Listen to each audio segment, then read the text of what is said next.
Merci beaucoup, Nasser, cher frère. C'est un plaisir de te revoir, en tout cas, reprendre les rênes de la diplomatie du Maroc.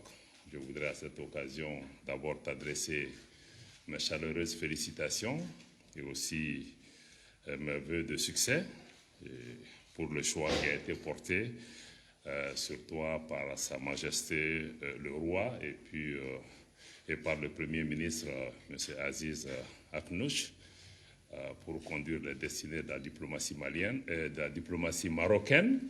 Et nos pays sont les mêmes. Donc, et te donner l'assurance que le Mali, le ministre et le gouvernement du Mali seront toujours disponibles pour œuvrer à tes côtés, aux côtés de Sa Majesté et de son gouvernement, pour le raffermissement de ces liens que tu as décrits tout à l'heure dans des termes qui reflètent la réalité de cette coopération sur le terrain, une coopération très dynamique et qui est aussi multiforme. Donc, tu as remis déjà le message de son Excellence le Président Assimi Goïta, président de la transition et chef de l'État, qui m'a conduit ici pour pouvoir porter ce message à la très haute attention de Sa Majesté le Roi Mohamed VI. Ce devoir ayant été fait, je tiens à remercier d'abord les autorités marocaines pour l'hospitalité généreuse et toutes les attentions qui ont été mises à notre disposition depuis notre arrivée dans cette belle ville de Rabat et dans ce pays que nous visitons toujours avec beaucoup de plaisir, tant les liens historiques, amicaux, fraternels, culturels, cultuels sont nombreux et de longue date entre nos deux pays. Et ceci a donc à l'occasion de cet exercice de porteur de message, j'ai eu donc le plaisir de m'entretenir avec mon frère. Et sur l'ensemble des questions abordées, je pars d'ici satisfait de la convergence de vues que nous avons eue sur les questions qui ont été discutées, rassuré par rapport à la vision et la perspective marocaine par rapport à ce qui est en train de se jouer au niveau du Mali, et aussi confiant que l'engagement que nous avons pris tous les deux de faire en sorte que cette coopération soit encore plus vivace sur le terrain, qui ait davantage d'interaction. Donc pour toutes ces raisons, nous nous félicitons de vous avoir ici. Et j'ai tenu aussi, pendant ces entretiens, à remercier le Royaume du Maroc pour son appui au Mali, appui multiforme sur le plan politique, mais aussi sur le plan de la coopération, sur le plan du développement économique. Je ne reviendrai pas sur les chiffres et les indications que tu as données par rapport à la coopération, ne serait-ce que sur le plan de l'échange de bourses, la coopération sur le terrain. Le secteur bancaire marocain est très, très dynamique au niveau du Mali et les opérateurs sont aussi sur le terrain dans le domaine agricole, dans le domaine de l'élevage, dans le domaine de la santé en particulier. Nous avons tous assisté à la naissance de ces non-nucléés ici au Maroc, qui ont fait un peu notre fierté que ceci se fasse en terre africaine et ceci se fasse aussi pour sauver des vies maliennes. Je pense qu'il n'y a pas d'exemple plus vivant que cela du type d'interaction que nous avons, et nous voudrions vraiment vous demander,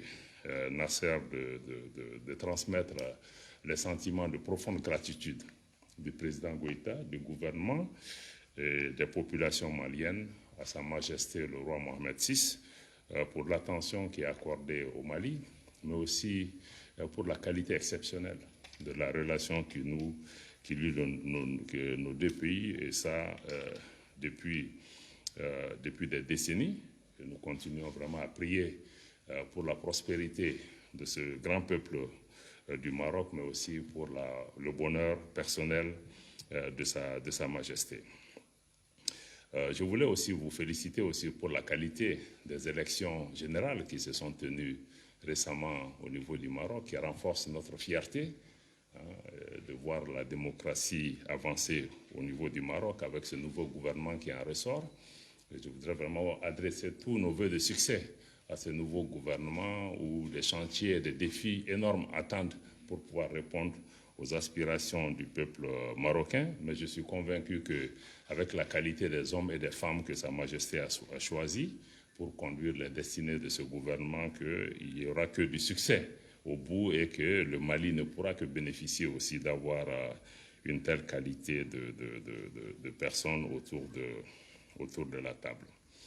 Donc, je voudrais aussi rappeler que lors de notre interaction, j'ai tenu, et je tiens à le faire devant les micros, adresser les condoléances du président Goïta, chef de la transition au Mali, du gouvernement et de l'ensemble des populations maliennes, à l'adresse de Sa Majesté le roi Mohamed VI, du peuple et du gouvernement marocain, suite à la perte de 2 vies humaines de ressortissants marocains au Mali, acte que nous condamnons, que nous avons condamné de façon la plus énergique. C'est un acte barbare et pour lequel aussi je voulais vraiment donner l'assurance que le gouvernement du Mali est engagé à tout mettre en œuvre pour pouvoir retrouver les personnes qui sont responsables et les traquer devant la justice. Ces actes sont des actes des ennemis de la paix, des ennemis aussi du développement de nos pays. Et je voudrais lancer un appel aux opérateurs maliens et aux opérateurs marocains, au gouvernement marocain, que ces actes ne doivent pas nous décourager. Bien sûr, ils sont là pour rappeler les dangers que nous vivons au quotidien, juste pour certains pour apporter la nourriture ou avoir des revenus pour leur famille et que ces personnes soient amenées à perdre la vie. Je voudrais vraiment adresser nos sincères condoléances, non seulement à Sa Majesté, au peuple, au gouvernement marocain, mais aussi exprimer notre totale sympathie et compassion à la famille de ces victimes. Et nous devons tout faire pour que ces actes ne puissent pas nous décourager. Donc je sors d'ici aussi vraiment réconforté par rapport au progrès remarquable que nous enregistrons au niveau du Maroc. Je crois que les changements sont très visibles, sont très évidents en termes de développement, de progrès économique dans les infrastructures, dans le domaine de l'énergie, dans le domaine de l'agriculture. Donc je crois que tous ces domaines sont vraiment, il y a des progrès importants que nous tenons à saluer. Je voudrais aussi rappeler que lors de nos échanges, nous avons aussi mis l'accent sur le leadership que démontre Sa Majesté le roi Mohamed VI, leadership diplomatique, leadership politique par rapport à son implication sur des questions régionales et internationales qui contribuent à la paix, à l'entente, mais aussi à la prospérité dans le monde entier, et nous apprécions l'ensemble de ces efforts. S'agissant de la question spécifique aussi du Sahara que nous avons élaborée, sur laquelle nous avons aussi abordé lors de nos échanges, j'ai réitéré donc la position sans équivoque de la République du Mali, position qui est restée constante, qui va dans le sens de l'adhésion pleine et entière de la République du Mali au processus mené dans le cadre des Nations Unies en vue de trouver une solution politique, pacifique, juste, durable et acceptable pour l'ensemble des parties. Sur ce dossier spécifique, je tiens à souligner que j'ai rappelé à mon frère que le Mali n'entreprendra rien qui soit fondamentalement opposé aux intérêts du Maroc, comme cela a été toujours le cas, je crois que depuis le président Modibo Keïta et tous les gouvernements qui se sont succédés. Donc je voulais vraiment réitérer ce point spécifique par rapport à cela. S'agissant de la situation spécifique du Mali, je peux dire que nous partons vraiment réjouis de ce que nous avons entendu comme vision de Sa Majesté le Roi par rapport à la crise que nous traversons, la position du Maroc, mais pas seulement la position, mais tous les efforts que le Maroc déploie avec d'autres partenaires pour une meilleure compréhension et une meilleure lecture de la situation au Mali. Comme vous le savez, nous sommes dans le cadre d'une transition politique. Cette transition a été déclinée en termes de programme d'action gouvernemental qui a été adopté par l'organe législatif transitoire de la transition, qui est le Conseil national de la transition. qui décline vraiment les 4 secteurs prioritaires sur lesquels la transition voudrait travailler. Le premier concerne la sécurisation du pays. Le deuxième concerne les questions de processus électoral sur lesquels nous nous engageons, mais aussi les questions des réformes politiques et institutionnelles à mettre en place pendant la période de transition. Et le dernier, c'est vraiment tout ce qui concerne un peu les questions de gouvernance, lutte contre la corruption, réduction du train de vie de l'État, pour pouvoir dégager justement des ressources pour pouvoir travailler. Et dans le cadre de ce processus de transition, nous espérons pouvoir en tout cas conclure par la mise en place d'institutions élues à travers des élections transparentes et crédibles, et dans le cadre des délais qui ont été convenus avec la CEDEAO et la communauté internationale. Mais je ne dois pas vous cacher qu'il y a des difficultés et des défis énormes. Et ces difficultés et des défis énormes exigent de chacun de nous de faire des efforts pour comprendre la situation. Et je crois qu'il faut qu'on sorte des approches dogmatiques par rapport à cela. Aujourd'hui, le Mali a indiqué qu'il y a 2 problèmes majeurs sur lesquels la communauté internationale doit nous écouter, doit nous entendre. Le premier concerne la sécurité et la sécurisation du pays. Mais avant d'arriver à la sécurité et à la sécurisation, le ministre Nasser Bourita a souligné la question. Le Mali est un pays qui occupe une position géostratégique spécifique. Pays enclavé au cœur du Sahel ou du Sahara, entouré de 7 pays, pays qui lui-même connaît ce défi actuel suite à l'intervention occidentale en Libye qui a créé cette situation. Si la paix et la stabilité du Mali sont menacées, c'est l'ensemble de la région et même au-delà qui sont en question. Et aujourd'hui, les autorités maliennes sont en train de faire d'énormes efforts pour pouvoir préserver cette sécurité et cette stabilité. Mais nous n'avons pas le sentiment que nous sommes bien compris sur cette question.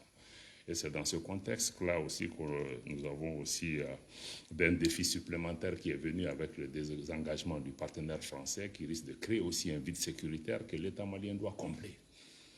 Et tant que nous ne travaillons pas avec nos partenaires pour trouver des solutions pour la sécurisation du pays, parce qu'aujourd'hui, il y a quelques années, la crise, c'était au nord du Mali. Elle s'est étendue au centre à travers une crise des conflits intercommunautaires, opposant différents groupes ethniques, qui est très, très difficile à gérer. Et ensuite, elle s'est répandue à la région, les pays voisins du G5, Burkina, Niger, Tchad. Aujourd'hui, même des pays comme le Ghana, la Côte d'Ivoire, le Sénégal ne sont pas à l'abri. Donc, quand nous discutons de la transition malienne, il faut avoir à l'esprit ce contexte sécuritaire et géopolitique extrêmement complexe et chargé de menaces énormes pour chacun de nous. Et que l'État malien fera tout ce qui est possible pour assurer la sécurité des biens et des personnes au Mali. Et nous souhaitons que nos partenaires viennent avec nous et nous souhaitons travailler avec tous nos partenaires qui souhaitent venir travailler avec nous dans la sincérité, dans le respect mutuel, mais aussi dans l'écoute mutuelle pour comprendre quels sont nos problèmes. Le Mali n'est contre aucun pays.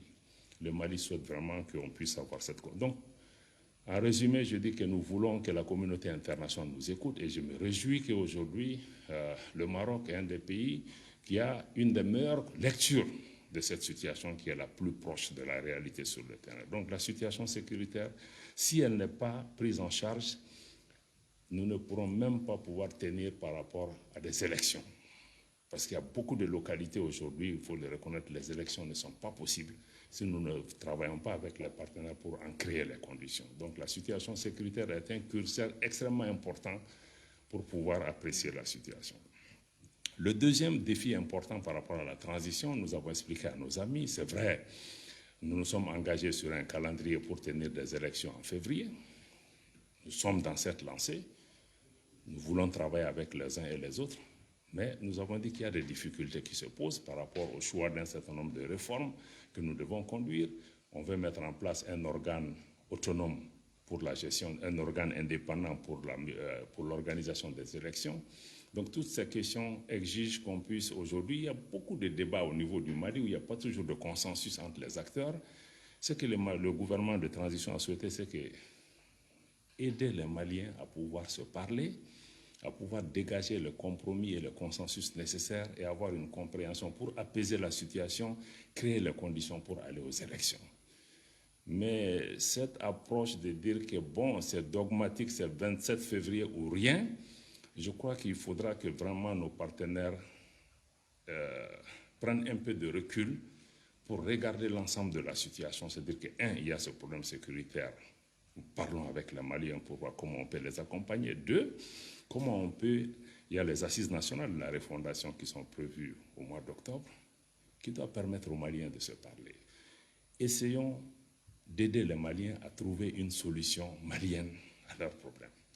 Ce n'est pas une façon de dire qu'on n'est pas engagé. Le président Goïta est totalement engagé pour passer le pouvoir à un gouvernement élu. Mais cela doit se faire dans un cadre qui permette aux Maliens eux-mêmes aussi d'avoir leur mot à dire. Parce que les Maliens ont le sentiment que chaque fois, c'est la communauté internationale ou des partenaires à l'extérieur du Mali qui nous donnent des prescriptions, qui nous donnent des solutions, et souvent ça ne marche pas. Donc c'est que nous ne disons pas que la communauté internationale, nous l'écoutons, tous les partenaires qui accompagnent le Mali, nous les remercions, nous pensons que c'est important qu'ils soient avec nous. Nous ne pouvons pas résoudre ce problème sans nos frères africains autour de nous, sans la communauté internationale. Mais l'état d'esprit doit changer, qu'on sorte de la prescription, des dictats, des invectives, des ultimatums, pour entrer dans le cadre d'un dialogue sincère avec les Maliens, une écoute sincère avec les Maliens, les aider, les accompagner à identifier des solutions. Je crois que ce sont vraiment ces deux messages que nous voudrions par rapport à la transition malienne lancée auprès de nos partenaires. J'allais parler de la réactivation de nos mécanismes, mais mon frère Nasser a parlé de toutes ces questions. Je suis totalement d'accord avec lui que nous devons aujourd'hui trouver les moyens de pouvoir avoir des cadres de concertation réguliers entre nous pour pouvoir renforcer notre coopération. En résumé, c'est ce que je voulais dire ici. Notre coopération bilatérale se porte bien. On doit tout faire pour pouvoir vraiment la renforcer. Et je remercie, me réjouis de la compréhension du Maroc par rapport au processus de transition au Mali.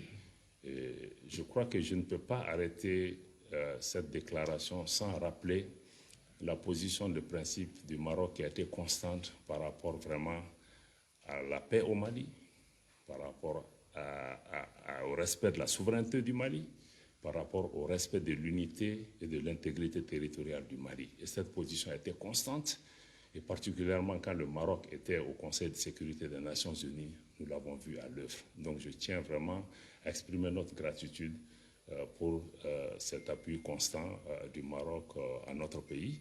Et nous sommes vraiment très, très reconnaissants de toutes les attentions à cet égard.